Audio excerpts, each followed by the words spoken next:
Greetings, members, one and all of the Salivation Nation. Could we see a return of the steel cent? Let's explore.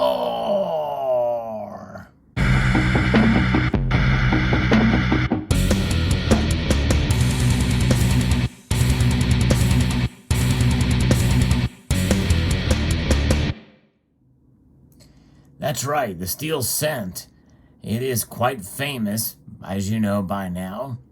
And in fact, if you find one of these made of bronze, which is 95% copper and 5% zinc, which was the composition of the copper cent up until 1982, well, you see that for one of those with the year 1943 on it, it's worth a lot of money. Likewise, if you find one of these, a steel cent with the date 1944 on it, it's worth quite a bit of money. Nonetheless, the steel cent was made for 1 year, primarily because the copper that is normally in our cents was used for coating ammunition, copper-coated lead for our ammunition during the war. So it's fascinating to see how the composition changed in that emergency for 1 year during that time on a whim for an emergency. And it was quite apparent in how the coins looked. For sure, steel. It is a cheaper alternative and is a very tough metal as well. And they utilize steel for the Lincoln cent for that year and that year only. It is a reminder of the struggle we went through as a nation. But also, silver was used in the nickel during that year as well, to replace copper, and those are 35% silver, and then the balance of the other metals put in there. But nonetheless, there is legislation now pending that has been submitted in the Senate to change the composition of our coins again, and steel could become a part of the what our coinage could be. And it may be the cent, it could be other denominations as well. But this is for the second time in 4 months, according to the article here on Coin World. Senator Margaret Wood Hassan has introduced legislation seeking possible changes in the composition of United States coins for circulation. Hassan, a Democrat for herself and on behalf of Senator Mike Enzi from Wyoming, a Republican, on the 23rd of September, introduced Senate Bill 4663, which is called the Coin Metal Modification and Cost Savings Act of 2020. The proposed legislation was referred to the Senate Banking Committee on Banking, Housing, and Urban Affairs. Similar legislation, which is Senate Bill 4006, was introduced by Hassan on June the 18th of this year, but never moved beyond the committee stage. 4663 seeks to reduce cost in the production of coins for circulation. And remember, coins for circulation are the coins that we literally use for spending, kind of like this quarter here. In 1960, it was used to spend, and here I have a 1960 Lincoln cent. This is a time when the metals were about as pure as you could be, 95% copper and 90% silver. And when our literal coins had value that was more intrinsic. And now essentially this legislation will propose to debase coins even more. So it is interesting to see how the evolution of our coinage has taken place. And coins for circulation, because mostly the coins you see that are made of silver, that for collectors, has actually become more pure. That's right. Now the coins and the proof sets, the silver proof sets, are 999 fine silver. And if you're interested in finding out more about the difference between numismatic coins and uncirculated coins, especially with regards to bullion, check out a video I posted quite recently. I'll post it in the description below. But I think it's an important video that people need to understand, especially if you are accumulating precious metals, to hedge against economic instability. It's the difference between bullion and numismatic coins. A very important video. I'll post a link to that in the description or a pinned comment or both, and at the end screen of this video. So this legislation that's being talked about here, the explanation is as follows. By tweaking the metal composition of our coins, the U.S. Mint could, in the short term, create more coins amid a temporary shortage, and in the long term, save millions of dollars every year without any significant changes to the coin's weight or appearance, Hassan told Coin World. Given the severe strain that the COVID-19 pandemic has put on families and our economies, people and businesses cannot afford to literally be shortchanged because there simply aren't enough coins out in circulation. This is fiscally responsible and common sense legislation, and I hope my colleagues will join Senator Enzi and me in moving this bill forward. Senate Bill 4663 seeks a study and analysis conducted by the U.S. Mint and input from the industry stakeholders, such as vending machine manufacturers, that would be affected by any composition changes.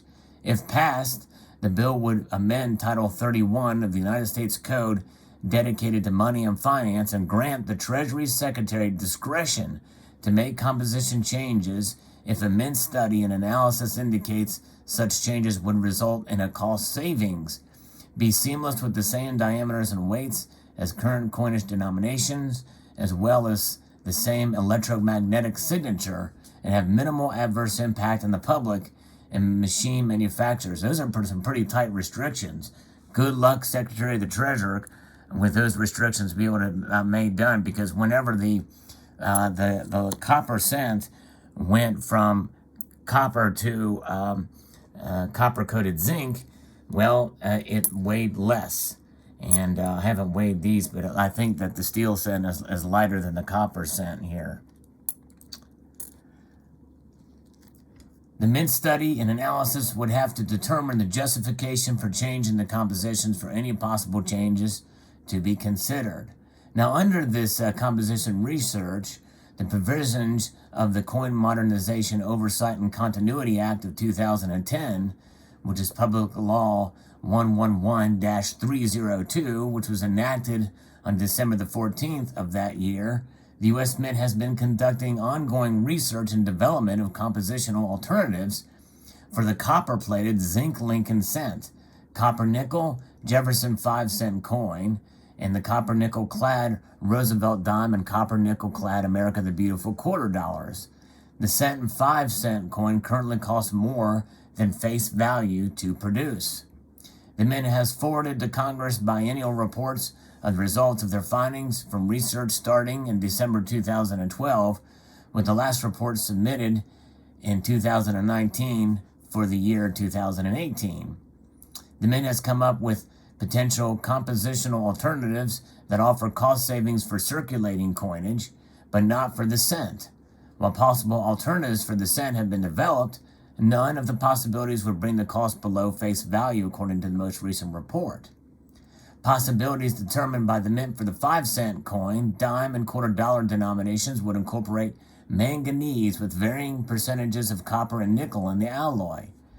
Manganese is currently used in the composition of Native American and American Innovation dollar coins, neither of which are struck for circulation. Other alternative metal compositions include alloys involving steel. So that's right. So the steel or an alloy thereof could make a comeback, and we could have steel cents again. Now, more than likely, they won't look like this. These are steel cents and obviously steel rust. And some of these steel cents in 1943 were actually processed and coated with zinc to prevent degradation or decomposition or rusting that you see on some of these examples. Plus, they just look crummy. We've also seen that with some of the other coins in Europe that were made during the war as well. Just horrible, yucky looking coins for sure. So more than likely these will be coated with some sort of a copper or a variation of that would maintain some degree of beauty and sign of normal wear and the like. But yes, very, very interesting indeed to see this. What would happen if it were to have steel in our cents or our nickels, maybe even our alloy thereof. But nonetheless, it just goes to show you that we're going to see the further debasement of our metals, because copper makes up 75% of nickels, and I think 80% of dimes and quarters. Here is a $quarter, and you can see there the sandwich of copper in the middle there, and really it's kind of a thin coating here on the outside of the coin that is contains the other metals, and still copper is probably in that as well. And so copper is money. It's utilized in our exchanges. So if this is debased, where the majority of that copper is taken out and some alloy of steel and manganese is put in there, well, it just goes to show you the further debasement of our coins if this legislation passes and there's action taken by the Secretary of the Treasury. But nonetheless, there it is. More interesting news, and who knows? In due course, just like people hold back pre-1983 Lincoln cents now, we may see the same thing happen to nickels and quarters and dimes down the road. Very interesting, fascinating. The days of the pre-1982 cent, I tell you what, it is something to behold, and where copper was utilized in our currency for everyday transactions. We took it for granted for so long. People still do. I mean, even me, I actually cashed out a bunch of these copper cents at one point in time. I might start saving them up again. Doesn't hurt. What am I going to lose? Nothing. Could gain more if legislation like this does come to pass. So there you have it. Post your thoughts below. Would like to extend a multitude of gratitude to you all for taking the time to watch this video, and encourage you to check out the link below and at the end screen here for the video on the difference between bullion and numismatic coins. And I'd like to encourage you to please rate, share, comment, and subscribe.